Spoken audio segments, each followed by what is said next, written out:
In the annals of history, few tales are as enduringly dramatic, as profoundly tragic, as the assassination of Julius Caesar. Rome, 44 BC, a city on the cusp of empire, yet clinging to the ghost of its republic. At its heart, a man of unparalleled genius and ambition, Julius Caesar, had become too powerful, too beloved by the people, and too feared by the elite. His ambition, they believed, threatened to dismantle the very foundations of Roman liberty. But what truly transpired in the Curia Pompeia? How could a man, struck down by dozens of blades, succumb to just a single fatal wound?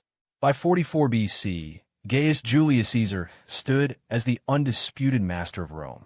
His legions had conquered Gaul, he had triumphed over Pompey the Great in a devastating civil war, and now he held the titles of Dictator Perpetuo, dictator for life. His reforms swept through the Republic, from calendar adjustments to land distribution, solidifying his immense popularity among the common folk. Yet, beneath this gilded facade of progress, a profound unease simmered. For many senators, steeped in centuries of Republican tradition, Caesar's accumulation of power was not progress, but an insidious march towards tyranny, a betrayal of everything Rome stood for. Was this the dawn of a new era, or the twilight of liberty? The Roman Senate, once the bastion of democratic ideals, found itself increasingly sidelined, its authority usurped by Caesar's decrees. The thought of a king ruling Rome was anathema, a scar etched into the city's memory since the expulsion of Tarquin the Proud. As Caesar's power grew, so too did the whispers, the hushed conversations in dimly lit villas and secluded corners of the Forum. Men like Gaius Cassius Longinus, a staunch Republican, and even Marcus Junius Brutus, a man whom Caesar deeply trusted and admired, began to see not a benevolent leader, but a dangerous autocrat.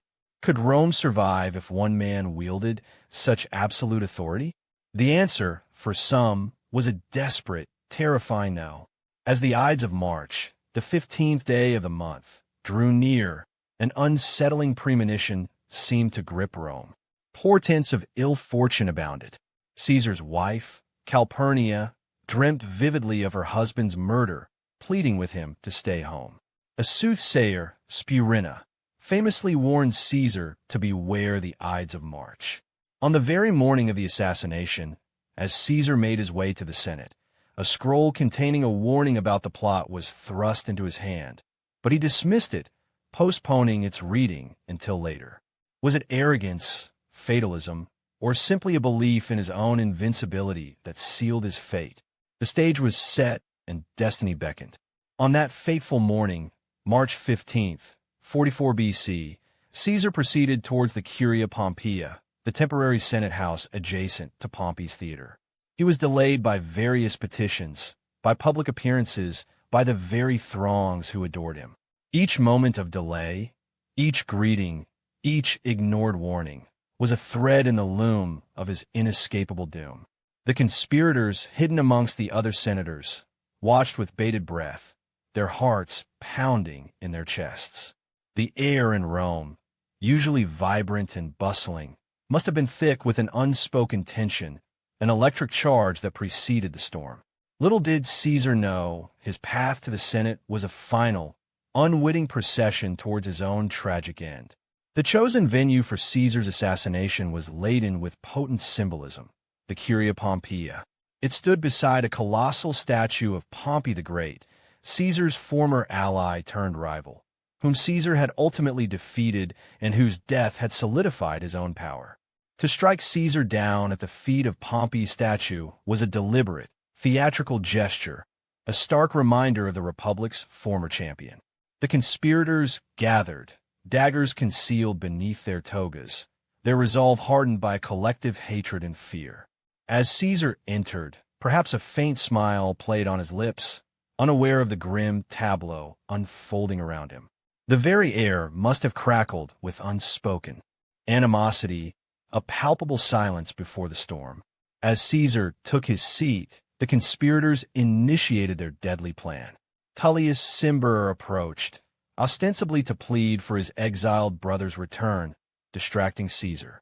As Caesar waved him off, Cimber grabbed his toga, the prearranged signal. Then, Publius Servilius Casca lunged forward, dagger drawn, aiming for Caesar's neck. But in the chaos, Casca's blow was clumsy, glancing off Caesar's shoulder, merely cutting the skin. Caesar, startled, cried out in Latin, "Casca, you villain, what are you doing?" He wrestled with Casca, a moment of desperate defiance. The first cut was merely a scratch, a shocking prelude to the horror that was about to unfold, signaling the beginning of the end for the mighty dictator. With Casca's fumbled strike, the dam broke. The other conspirators surged forward, a wave of cold steel and furious intent. They stabbed wildly, indiscriminately, their daggers flashing in the austere light of the Senate House. Caesar, initially fighting back, found himself overwhelmed, caught in a swirling vortex of betraying hands and glinting blades. He tried to defend himself, perhaps even attempting to flee, but there was no escape. The sheer number of assailants, their desperation palpable, ensured that every avenue was blocked.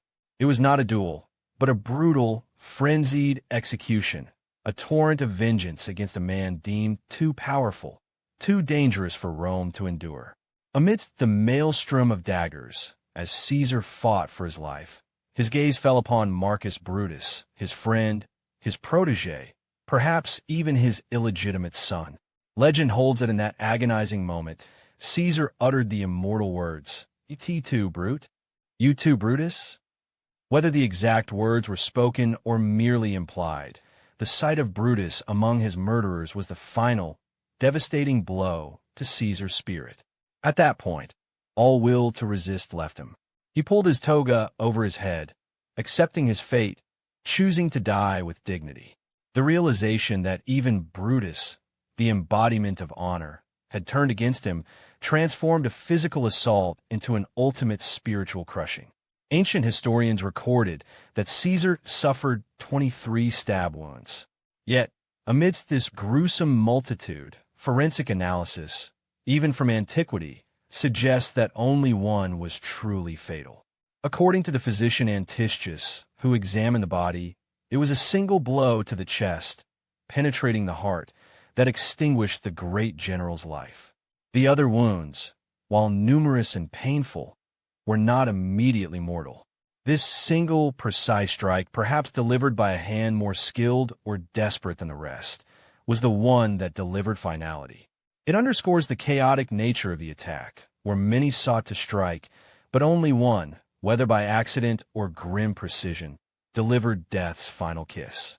As Caesar crumpled to the base of Pompey's statue, silence descended upon the Curia Pompeia.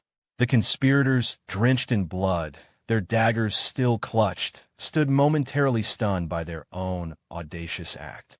They had expected shouts of liberty from the public, a grateful Rome embracing its liberators.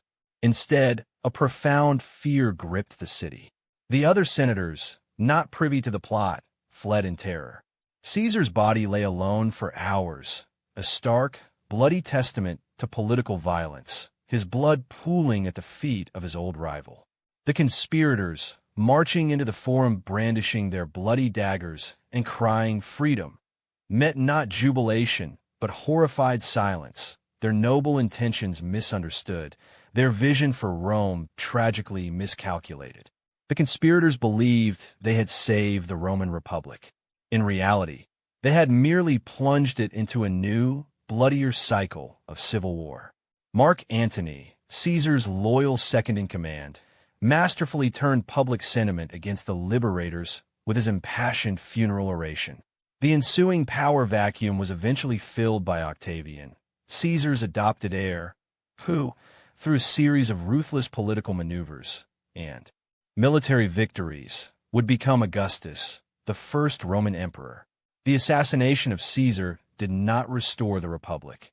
It irrevocably sealed its doom, paving the way for the very empire the conspirators had so desperately tried to prevent. The one fatal wound, among so many, was a precision strike that ironically birthed an even greater, more enduring power. The assassination of Julius Caesar remains a chilling testament to the fragile line between power and tyranny, liberty and chaos. 23 stab wounds, a multitude of desperate hands. It was a single precise thrust to the heart that truly silenced the great dictator. The conspirators, driven by what they believed were noble ideals, ironically ushered in the very imperial age they so feared. Caesar's death was not an end, but a catalyst, forever altering the course of Roman history.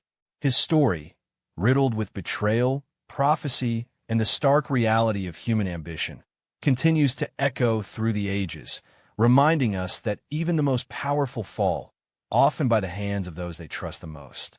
And sometimes, one fatal cut is all it takes.